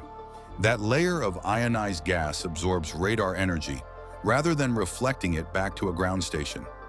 Conventional stealth coatings work by shaping the aircraft to scatter radar returns. The plasma effect works by swallowing the signal entirely. The aircraft is, in practical terms, invisible to ground-based radar during the exact phase of flight when it's most dangerous. The X-37B program adds another layer to this. The Air Force's unmanned spaceplane has been flying classified orbital missions for years, with individual sorties lasting many months. The official explanation covers technology demonstration in a general sense, but several defense analysts have noted that the vehicle's flight profile, its re-entry characteristics, and the thermal protection systems it uses are all directly applicable to a crewed or strike-capable successor. Whether the X-37B is a direct ancestor of something like the Phantom Wing, or simply a parallel program solving overlapping problems, the technology it's validating maps cleanly onto what an orbital strike aircraft would need to survive and function. That gets at why China and Iran aren't just watching this program with curiosity. They're watching it with urgency, because the defense gap it creates isn't something either country currently has any real answer to. China's most capable ground-based air defense network is built around systems like the HQ-9 and its naval equivalents. These are serious, modern platforms. They can engage targets at long range, they're mobile, and they're designed to handle multiple threats simultaneously. Against a conventional strike package, they'd cause real problems. The word conventional is doing a lot of work in that sentence. Every air defense system ever fielded is fundamentally a solution to a geometry problem. A radar acquisition system scans a defined volume of airspace, detects a target moving through it, hands off tracking data to a fire control system, and that system calculates an intercept trajectory and launches. The whole chain depends on one assumption, that the threat is coming from a direction and altitude the radar was designed to watch, with enough time in the engagement envelope to actually intercept it. An orbital strike aircraft breaks every variable in that chain at once. The descent profile we covered earlier means the threat arrives from almost directly overhead, not from the horizon where most radar apertures are optimized to look. The angle alone creates a detection problem that no software patch fixes because it's baked into the physical orientation of the antenna arrays. To cover orbital re-entry angles, you'd need a fundamentally different sensor architecture pointed at the sky rather than the horizon, networked with fire control systems fast enough to generate an intercept solution in an extremely compressed window. That window is roughly 90 seconds or less from initial detection to impact, assuming the radar can acquire the target at all through the plasma sheath effect. 90 seconds is not enough time for any currently fielded intercept system to run a full engagement sequence against a maneuvering hypersonic vehicle descending from near orbital altitude. The missile has to be in the air before the geometry becomes workable, and you can't do that if you don't know the target is coming. Iran's situation is considerably more exposed. Their air defense inventory leans heavily on Russian origin systems, some of which date back decades. These aren't platforms designed to engage targets moving at hypersonic speeds under any geometry, let alone the near-vertical descent profile orbital strike produces. During the strikes attributed to Israel in recent years, Iranian systems struggled to consistently engage much slower, much lower-flying threats. The gap between what they operate and what an orbital strike aircraft represents isn't a gap you close with training or tactics. There's a psychological layer here too, and it matters as much as the technical one. Conventional deterrence works because both sides can see each other's capabilities developing in real time. Satellites track airfield construction, analysts count aircraft tail numbers, intelligence services monitor production rates. That visibility allows adversaries to calibrate their posture. They can assess the threat, build a response, and communicate that response as a deterrent of their own. An aircraft that can loiter in orbit for extended periods and descend without warning removes that visibility entirely. There's no ingress track to detect, no tanker support to monitor, no pre-flight activity to tip off intelligence collection. The first indication that a strike is happening could be the strike itself. Ballistic missiles follow a predictable arc from launch to impact, and that predictability is actually one of their weaknesses from a deterrent standpoint. Terminal defense systems have known intercept geometries to work with. A vehicle that maneuvers during descent on a profile that originates above the atmosphere doesn't give interceptors a predictable arc to solve for. That's not a marginal improvement in survivability. That's operating in a domain where the intercept math doesn't currently exist. So let's be straight about where the line sits between confirmed and alleged, because they're not the same thing, and collapsing them doesn't serve anyone. What's confirmed, the SR-72 program is real, Lockheed said so publicly. Skunk Works operates on black budget funding that's documented in congressional appropriations history. The X-37B is flying right now, somewhere above your head on a mission the Air Force hasn't fully explained. The physics of orbital re-entry and plasma stealth aren't classified. They're published aerospace science. Those things are facts. The Phantom Wing name isn't. The specific capability claims aren't. What circulates in defense analyst communities is a composite assembled from patent filings on advanced thermal protection and combined cycle propulsion, from signals intelligence reporting that's never been officially sourced, and from the kind of inference that happens when people who track black programs for a living notice line items in the Pentagon's budget that don't match anything on the acknowledged aircraft list. That's not nothing. It's also not a confirmed program. Here's why the Pentagon might not mind that ambiguity existing. An adversary that believes this aircraft is already operational has to plan for it. They have to spend money on detection architecture they don't currently have. They have to redesign missile defense doctrine around a threat profile their engineers are still trying to model. They have to absorb the psychological weight of knowing there may be a weapon in their opponent's inventory they have no answer for. All of that happens whether or not the platform has actually completed its first operational flight. Strategic ambiguity isn't a side effect of secrecy. Sometimes it's the product. The budget signal points in one direction. Unacknowledged special access programs have consumed a growing share of U.S. defense spending over the past decade, and the gap between total black budget allocation and the programs analysts can account for by name has widened. Something is absorbing that money. Multiple somethings, probably, and the historical pattern keeps repeating. The F-117 was a rumor, then a fact. The B-2 was a rumor, then a fact. The SAR-72 itself was analyst speculation until Lockheed published it.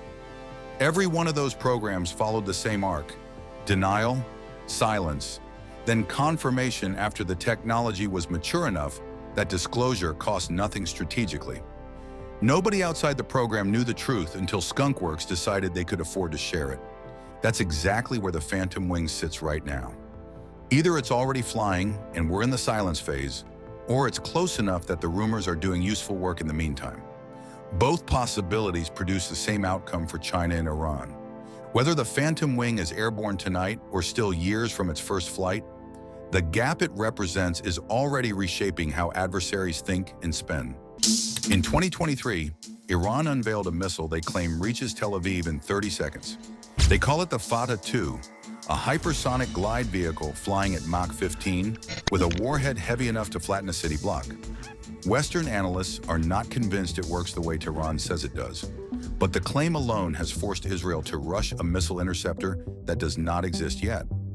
What makes this threat so dangerous is not just the speed, it is the possibility that Iran has found a hole in the most advanced missile shield on Earth. Iran's missile program has always been a conversation about distance and survival. For decades, the Islamic Revolutionary Guard Corps has built an arsenal of ballistic weapons that can reach every corner of the Middle East. The Shahab 3 family, the Ahmad, the Khorramshahr, each one represents a step forward in range, accuracy, and payload. But none of them carried the label that makes defense planners wake up in the middle of the night. None of them were called hypersonic. That changed on a November morning in 2023. At an exhibition staged by the IRGC Aerospace Force, Iran pulled back the curtain on a weapon it called the Fateh 2. The name means conqueror in Persian, and the symbolism is not subtle. Iranian state media described it as a hypersonic glide vehicle with a range of 1,400 kilometers and a terminal velocity of Mach 15. That is roughly 18,000 kilometers per hour. At that speed, the 1,600-kilometer flight path from western Iran to Tel Aviv would take approximately 5 to 6 minutes of sustained travel. The 30 seconds framing that has circulated in headlines is sensationalized. Iranian sources themselves have cited closer to 400 seconds for the full engagement timeline. The Fateh 2 is not Iran's first attempt at this category of weapon. 7 months earlier, in June 2023, the IRGC unveiled the Fateh 1. That missile used a 2-stage propulsion system, a solid fuel booster, and a liquid fuel second stage with thrust vector control. Iran claimed it could maneuver inside and outside the atmosphere, slip past interceptors, and deliver a 350 to 450 kilogram warhead with precision. Western analysts looked at the design and saw something different. Fabian Hinz, a research fellow at the International Institute for Strategic Studies, assessed that the Fateh 1 was not a true hypersonic glide vehicle at all. It was a medium-range ballistic missile with a maneuverable re-entry vehicle, a MARV, capable of terminal phase adjustments, but not the sustained, low-altitude glide that defines a genuine HGV. The distinction matters. A traditional ballistic missile follows a predictable arc. It climbs, it coasts, it descends. Interceptors like Israel's Arrow 3 are designed to meet that arc in space, where the warhead is a cold, bright dot against a black background. A true hypersonic glide vehicle breaks that script. It separates from its booster high above the Earth, then drops into the upper atmosphere and skips along at Mach 15 like a stone across a pond. It can pull lateral maneuvers. It can change altitude. It does not follow the math that interceptors were built to solve. Iran says the Fateh 2 is that weapon. Western experts are skeptical. They point to the gap between a prototype at an exhibition and a combat-ready system tested under operational conditions. They note that true HGV technology requires materials and guidance systems that very few nations have mastered. China fields the DF-17, Russia deploys the Avangard, the United States is still refining its own programs. For Iran to jump into that club with an indigenous design would represent a leap that strains credulity. But credibility is not the only currency that matters in this game. The claim itself has already achieved an effect. Israel's defense posture, its procurement priorities, and its strategic partnerships are all reacting to the possibility that this weapon is real, or real enough. In a deterrence equation, perception can be as powerful as performance. If your adversary believes you hold a missile that can punch through their shield, they must spend money, shift forces, and rethink assumptions whether the missile works perfectly or not. That is exactly what is happening now. To understand why the Fateh 2 frightens defense planners, you have to look at what a hypersonic glide vehicle actually does. A conventional ballistic missile is a physics problem with one solution. Once the booster burns out, the warhead is a projectile on a fixed path. Yes, it moves incredibly fast. Yes, it is hard to hit. But its trajectory is governed by gravity and initial velocity, which means it can be tracked, predicted, and intercepted by a system with enough radar coverage and the right intercept geometry. That is the entire theory behind Israel's Arrow program. You find the warhead early, you compute where it will be, and you throw a smaller, faster projectile into its path. A hypersonic glide vehicle breaks that theory. After separation from its booster, an HGV dives back into the atmosphere and uses the air itself as a surface to generate lift. It is not coasting, it is flying. And because it is flying, it can turn, it can bank, it can pull maneuvers that bleed speed but create lateral displacement. The kind of displacement that makes an interceptor's targeting solution go stale in the final seconds before impact. Iran says the Fateh 2 operates in exactly this regime. The claim specifications are sobering. Mach 15 in the terminal phase, a range of 1,400 to 1,500 kilometers, a warhead mass between 350 and 450 kilograms, and most critically, a road-mobile transporter erector launcher platform that allows the system to hide in plain sight across Iran's vast interior, roll out onto a highway or a remote desert pad, fire, and relocate before any retaliatory strike can arrive. The IRGC has spent years building underground missile cities, vast subterranean complexes tunneled into mountains where launchers and fuel stores sit beyond the reach of conventional airstrikes. If the Fateh 2 is deployed from those facilities, it is not just fast, it is also survivable. But here is where the engineering gets complicated. At Mach 15, the air around the vehicle becomes a plasma. Heat-shielding materials must survive temperatures that would melt aluminum in seconds. Guidance systems must operate through a sheath of ionized gas that can block GPS signals and blind optical sensors. Aerodynamic control surfaces must respond with precision at speeds where the smallest miscalculation converts a glide into a tumble. These are not theoretical problems. They are the exact barriers that have slowed American, Russian, and Chinese hypersonic programs for decades. Iran claims to have solved them. Western analysts are not so sure. The war zone and several defense publications have noted that the Fateh 1's design, a MARV with a small, solid propellant motor and thrust vector control, is clever but limited. It can maneuver but only in the final phase of descent. It cannot sustain the flat, skipping trajectory of a true glide vehicle. The Fateh 2, if it genuinely shifts to an HGV design, would represent a qualitative step forward. But the step from a prototype on a showroom floor to a weapon that can reliably hit a target under combat conditions is one that many nations have tried and failed to make. The speed numbers deserve a closer look. Mach 15 is approximately 5.1 kilometers per second. A missile traveling at that velocity across the roughly 1,600 kilometer distance from Iran's western border to Tel Aviv would need a little over 5 minutes of pure flight time at that sustained speed. In reality, the ascent phase is slower, the glide phase is faster, and the terminal dive bleeds speed as the vehicle maneuvers. A total flight time in the range of 6 to 7 minutes is a more realistic baseline than the headline 30 seconds. That number appears to be compressed sensationalism. Iranian sources have themselves cited engagement timelines closer to 400 seconds. Even at 6 minutes, the timeline is brutal.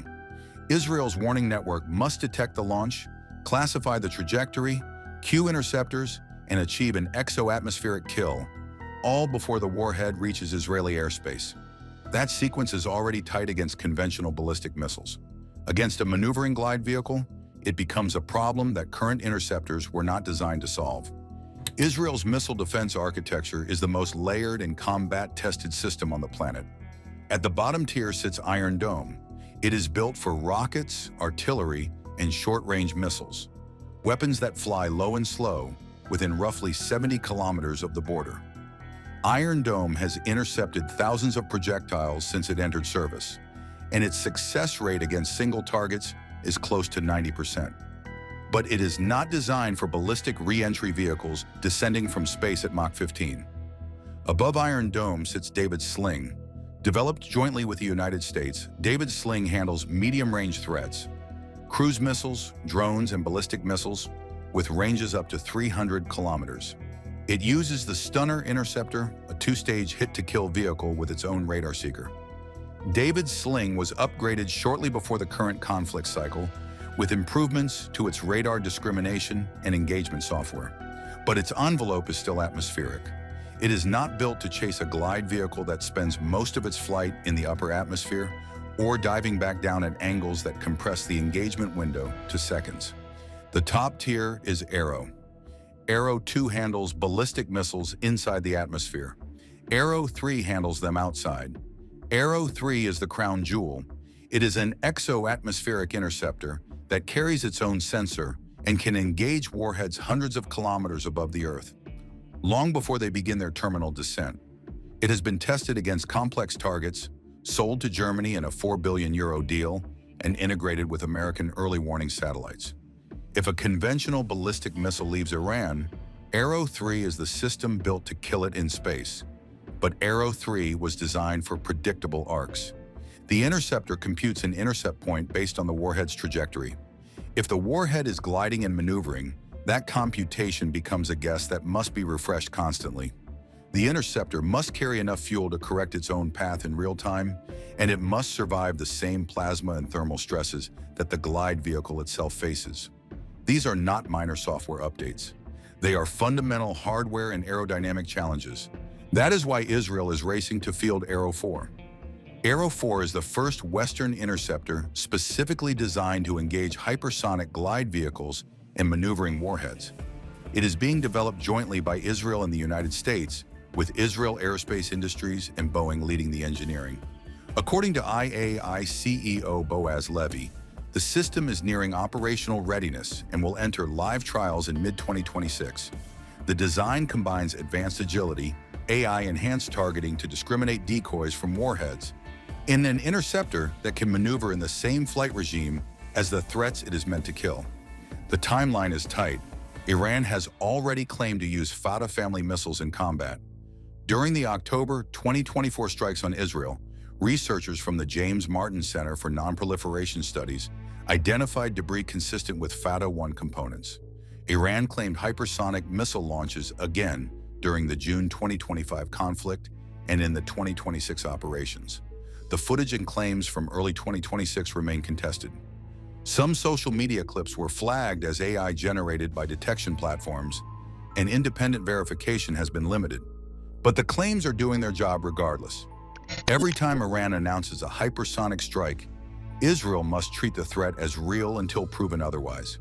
That means firing expensive interceptors, scrambling fighter jets, and activating civil defense networks. It means wearing down the very system that Arrow 4 is meant to reinforce. And here is the cruelest math in missile defense. Interceptors cost more than the missiles they shoot down. A saturation attack with cheap ballistic missiles can exhaust an expensive shield.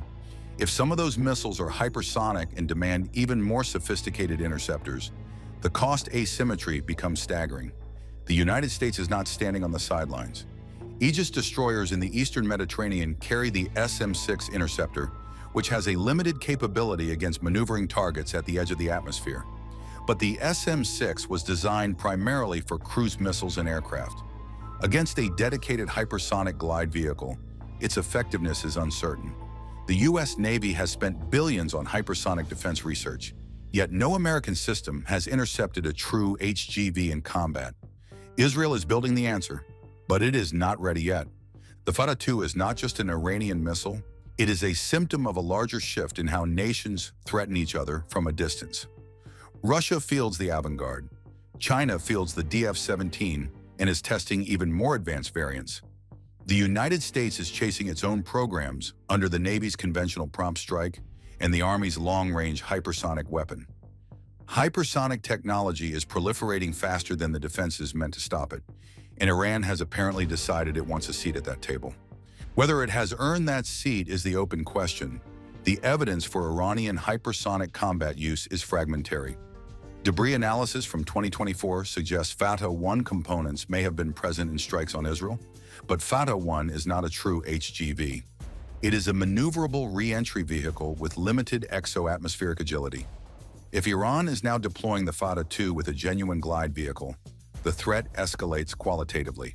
The difference between an MARV that can wiggle in the final seconds and an HGV that can skip and bank across hundreds of kilometers is the difference between a hard target and a nearly impossible one.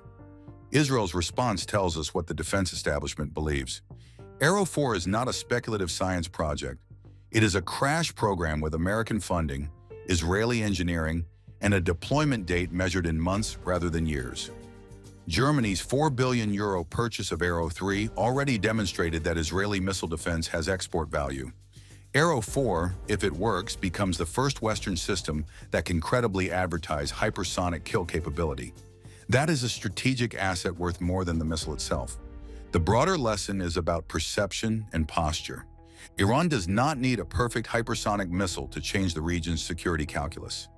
It needs a credible one, a weapon that flies fast enough, maneuvers enough, and survives launch often enough to force Israel and the United States to treat every incoming threat as potentially unstoppable.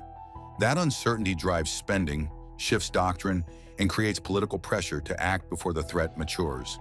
It is the same logic that governed nuclear deterrence during the Cold War. You did not need to fire the weapon. You only needed your adversary to believe you could. The Fatah-2 may or may not be the superweapon its name implies, but the fear it has created is already reshaping defenses, budgets, and alliances across the Middle East. Arrow 4 is coming, Iran's underground missile cities are expanding, and the race between the missile and the interceptor has only just begun. The Fatah-2 may or may not be the superweapon Iran claims, but the fear it created has already reshaped the region's defenses. Somewhere over the Persian Gulf, an Iranian radar operator stares at a screen showing something that shouldn't exist. A contact, moving faster than anything in their threat library, crossing their airspace at an altitude where the air is so thin, it barely qualifies as atmosphere. They try to hold it. The track slips. They try again, and then it's gone. Out of range. Out of reach. Mission complete on the other end. They never got a lock. This is what happens when you point a missile system at an aircraft that operates outside the physics those systems were built around. Iran's air defense network is one of the most layered in the Middle East, and it still couldn't answer the problem.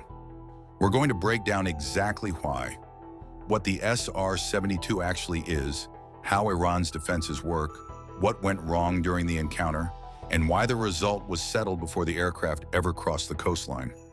Most people hear SR-72 and think faster SR-71. That's the wrong mental model entirely.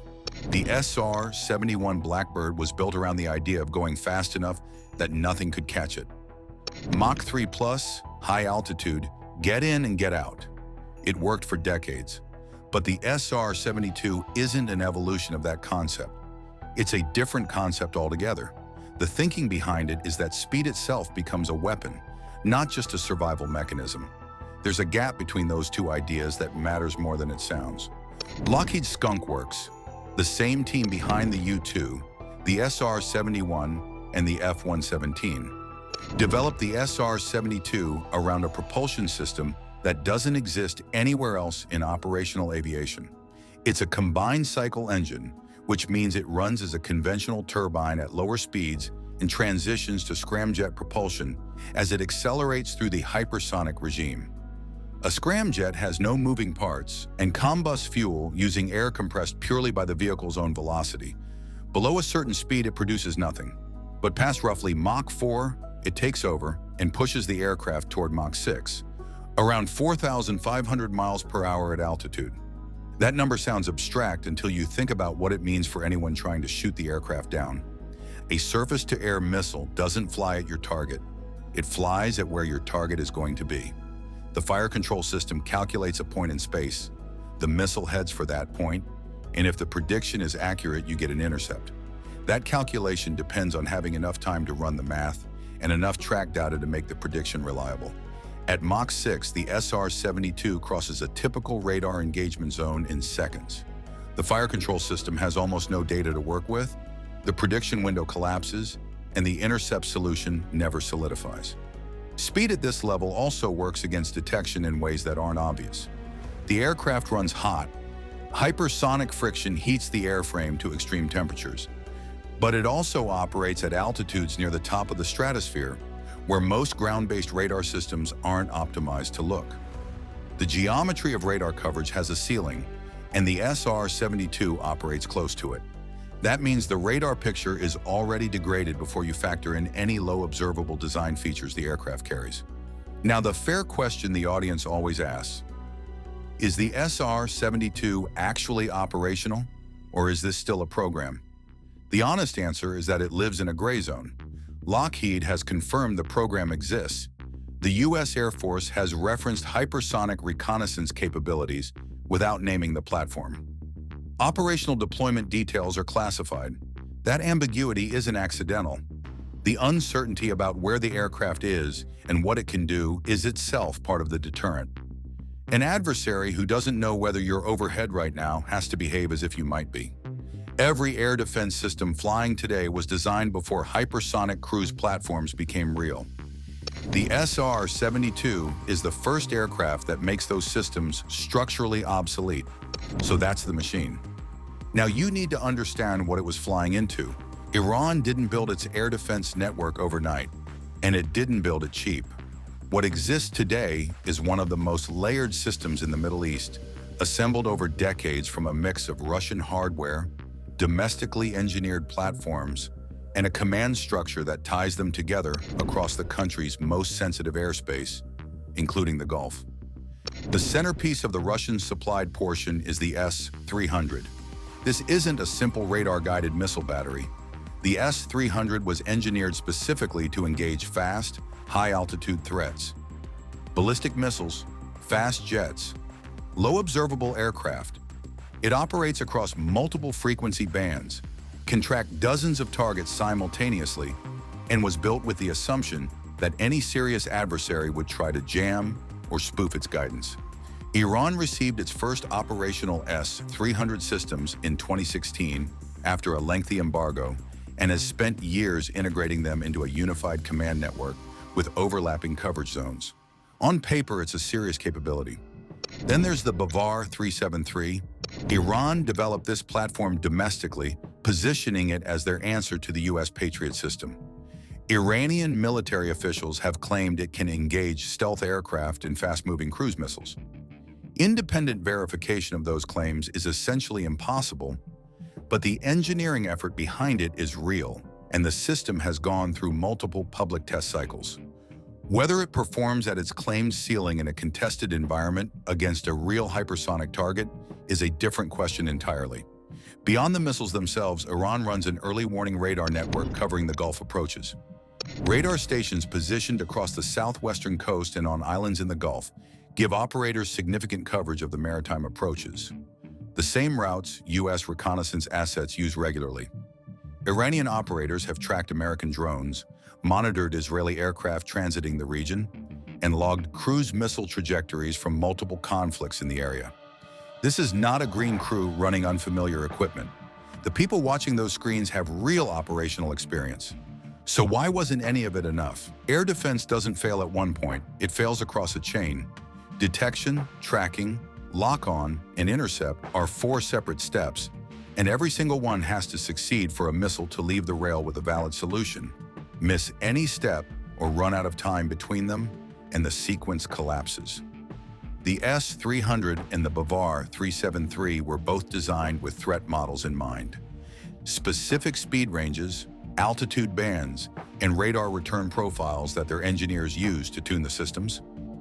Those threat models reflected real adversaries at the time of design. Mach 6 wasn't in the calculation, because nothing flying at Mach 6 existed when these systems were being built. That's not a criticism of Iranian engineers. It's a problem every air defense program in the world shares. Now put that system up against the SR-72, and here's where the encounter gets interesting. By 2026, the Persian Gulf region had been running hot for months. Strikes, counterstrikes, maritime incidents, and proxy activity across multiple fronts had pushed U.S. reconnaissance operations into a higher tempo.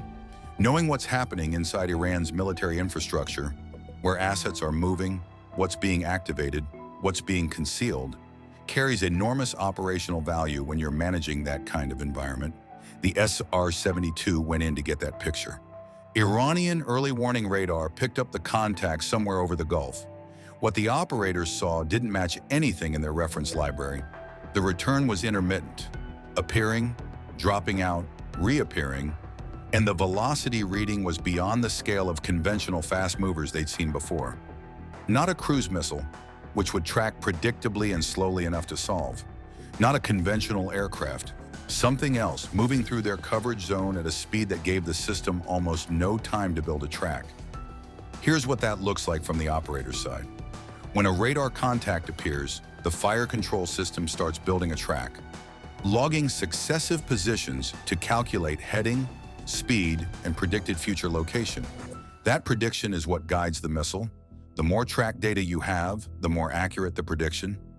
Against a Mach 6 target crossing a radar engagement zone, you might get 1 or 2 position updates before the aircraft is already past the point where any intercept geometry is viable. The fire control computer needs time to solve the problem. At that speed, time is the one thing the system doesn't have.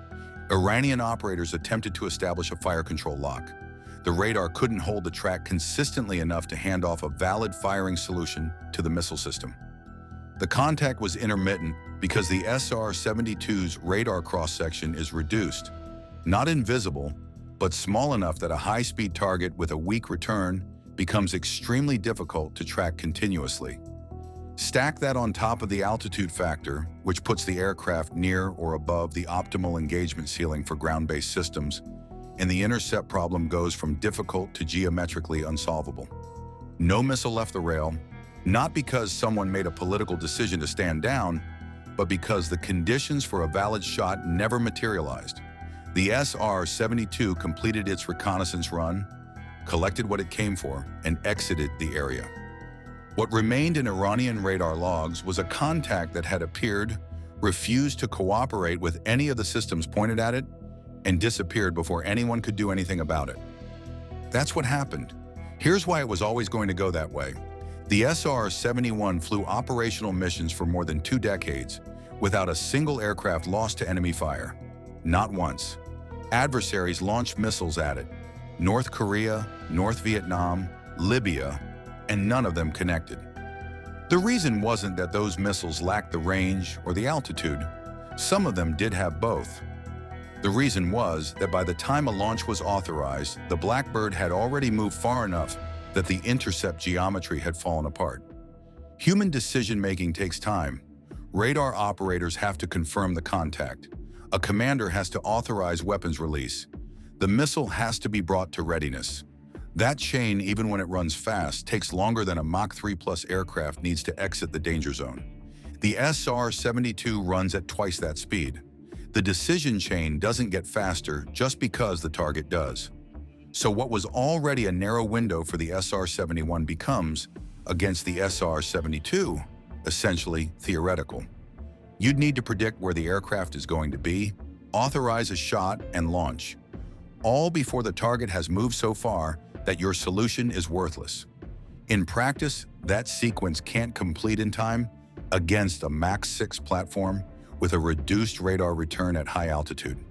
This is what the phrase "speed as a weapon" actually describes. It's not about surviving a missile that gets launched at you. It's about making sure the launch never happens, because the conditions for a valid shot never exist long enough for anyone to pull the trigger. The threat neutralizes itself through physics before it ever becomes a real danger. The geopolitical dimension of that is deliberate. When the US can send a reconnaissance platform into contested airspace, collect what it needs, and exit before any adversary finishes the engagement sequence, it changes the calculation for every country operating air defenses in the region. You can't deter something you can't stop, and you can't negotiate around a capability gap you don't know how to close. Iran's air defense operators did what they were trained to do. The equipment responded the way it was designed to respond. The failure wasn't human, it was structural, built into every assumption those systems were engineered around, years before the SR-72 existed.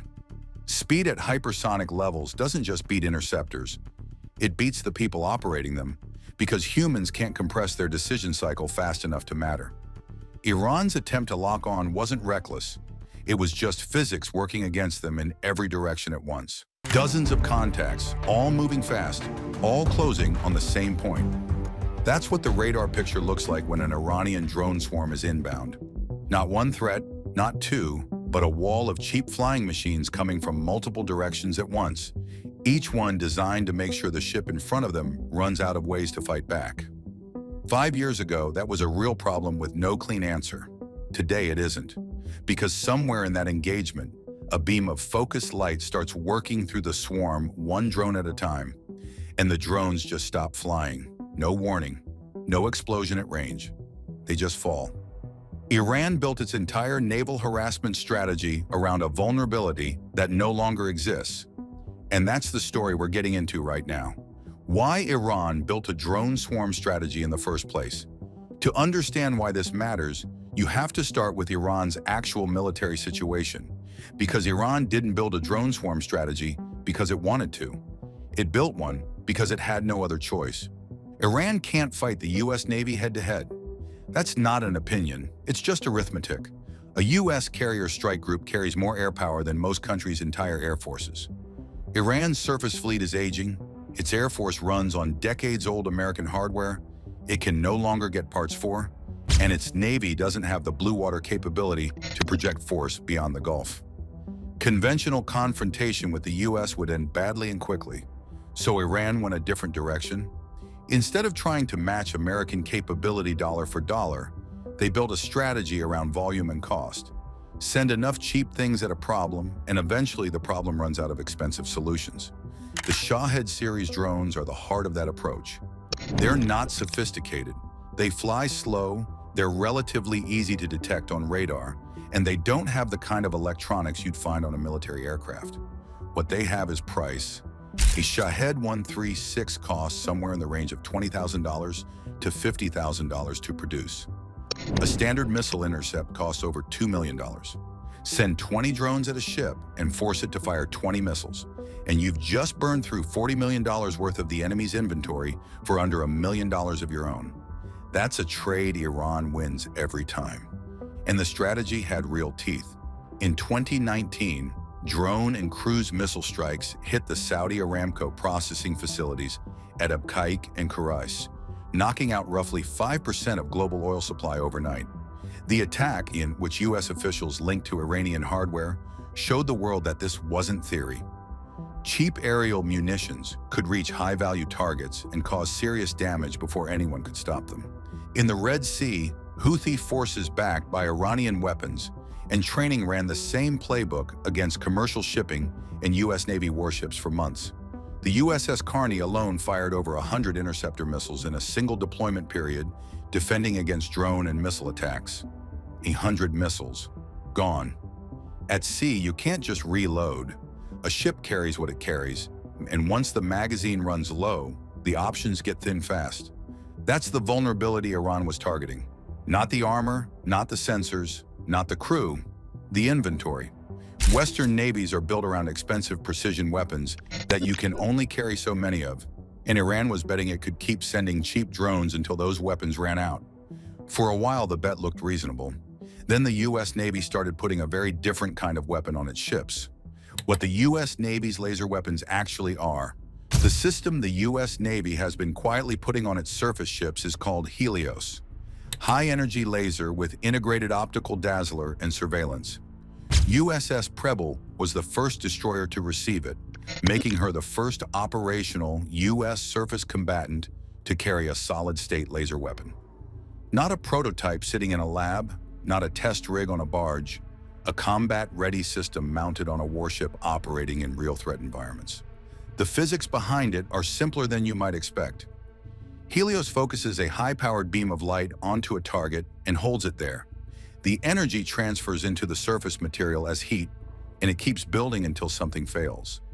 The airframe warps, the engine seizes, the fuel ignites, or the electronics fry. There's no warhead, no shrapnel, no projectile traveling downrange. Just a sustained column of thermal energy moving at the speed of light, delivered precisely where the fire control system points it. What that means in practical terms is a cost per shot figure that sounds made up until you look at how the system actually works. Each firing costs roughly $1 in electricity. That's it. Compare that to the missile intercept costs we already covered, and you start to see why the Pentagon kept pushing this program even when early versions underperformed. The magazine situation is what really separates this from every other weapon on the ship. As long as the ship's power generators are running, the laser can keep firing. There's no reload, no resupply run, no hard limit on engagements per sortie. In a prolonged drone harassment campaign, exactly the kind Iran has been running in the Gulf, that's not a minor advantage. It's a structural one. Helios also isn't a single-mode weapon. At lower power settings, the dazzler function can blind the optical sensors on a surveillance drone without destroying it. Useful when the rules of engagement require a measured response. Step up the power and you can disable propulsion systems or cook the electronics without the airframe coming apart. Go to full power and you're burning through the drone itself. The operator picks the effect, the system delivers it. Before Helios, the Navy was already fielding a lower power version called Odin, Optical Dazzling Interdictor, Navy. Odin went on multiple surface ships first, which gave the service real operational data on how directed energy performs outside a test range. Humidity, sea spray, atmospheric turbulence, all of it affects how a laser beam holds together over distance, and you can't simulate that in a lab. Odin gave the Navy years of that data before Helios ever went to sea. The limitations are real and worth stating plainly. Heavy rain or thick fog degrades beam quality significantly because the atmosphere scatters the energy before it reaches the target. The system also needs to hold its beam on a target for several seconds to achieve a kill, which means a target that's maneuvering hard at long range is harder to engage reliably. Against a supersonic anti-ship missile pulling high G turns, a laser at current power levels isn't your first line of defense. But slow, straight-flying drones on a fixed approach path? The dwell requirement barely matters. A Shahed flying a pre-programmed route at low altitude isn't doing anything to break the beam's lock. It's just flying in a straight line toward a ship that's now pointing something at it that doesn't miss and doesn't run out of ammunition. The encounter? Laser versus drone swarm. Picture the scenario the US Navy has been wargaming for years. A destroyer operating in the Persian Gulf, well inside the range corridor Iran uses for its drone operations. The radar picture fills with contacts. Not one or two, but a coordinated wave coming in from multiple bearings at once. Some are high, some are skimming low over the water to complicate the tracking picture. This is the swarm profile Iran has rehearsed, and it's specifically designed to split a ship's defensive attention across too many targets simultaneously. Against a traditional layered defense, this is where things get ugly fast.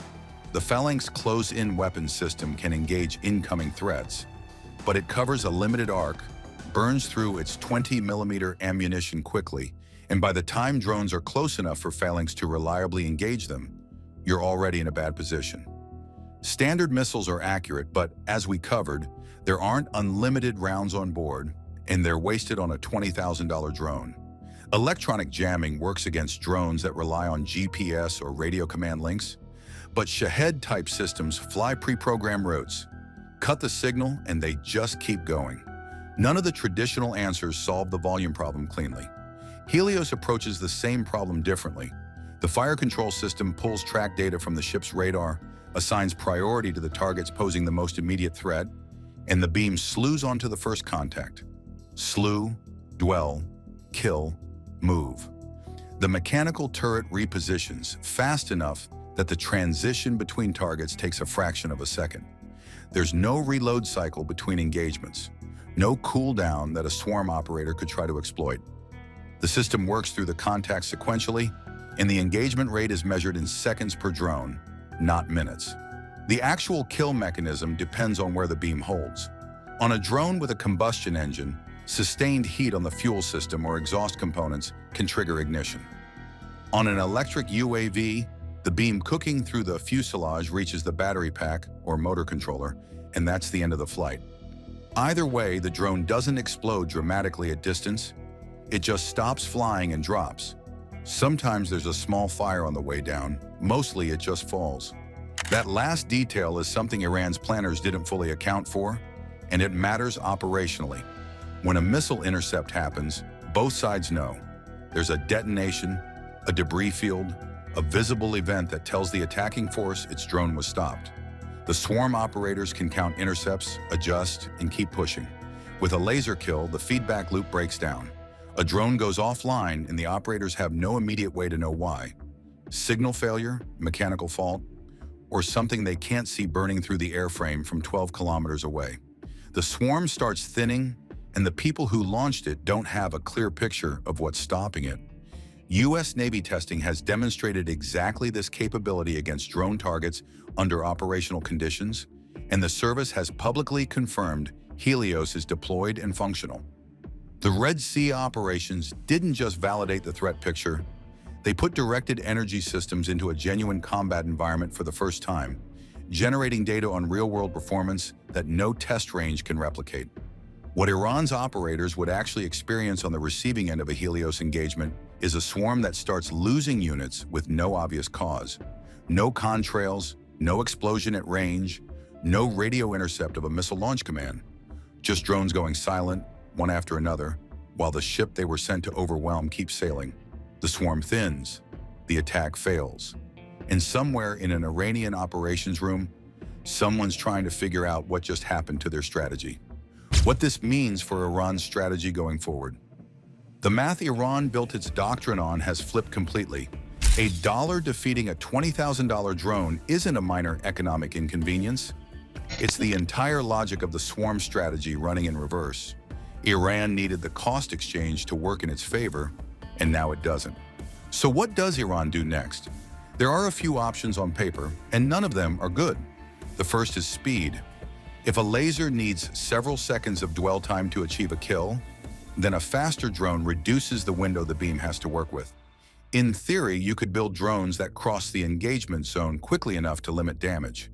In practice, faster drones cost more to produce, require better propulsion systems, and burn more fuel, which cuts range. The whole point of the Shahed approach was disposable cheapness. The moment you start engineering for laser resistance, you're spending more per unit, which means you need fewer of them, which means the swarm gets smaller, which means the saturation strategy stops working. Reflective coatings are the other idea that gets floated. Certain materials can deflect or disperse laser energy rather than absorbing it. So coat the drone's surface, and maybe you reduce the beam's effectiveness. The problem is that materials capable of reflecting the specific wavelengths, military lasers operate at add weight, add cost, and require manufacturing precision that a mass production drone facility isn't set up for. You've turned a cheap, expendable weapon into an expensive, specialized one. And you've still only bought a few extra seconds of dwell time, not immunity. The saturation angle is the only one with any real logic to it. If you can't make each drone harder to kill, send enough of them that the laser can't work through the whole swarm before some get through. To do that, you need to know the system's maximum engagement rate, how many drones per minute it can cycle through, and then exceed it by a wide enough margin that some survive. The engagement rate for Helios is not public information, Iran would be building toward a number it can't verify, spending money on drone production at a scale that starts to undermine the cost advantage that made the strategy viable in the first place.